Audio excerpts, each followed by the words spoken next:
Mga busing, mayroon lang akong ipakilala.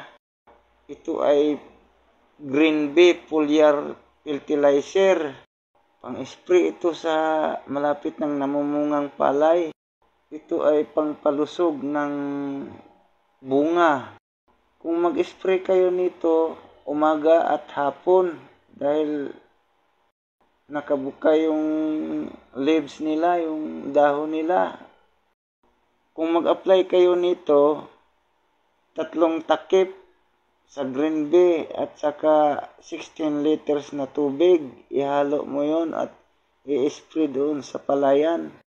Lalayo din ang mga insekto nito dahil mayroon din itong halong pangtakot sa mga insekto. Maraming salamat mga busing, mga ka-farmers.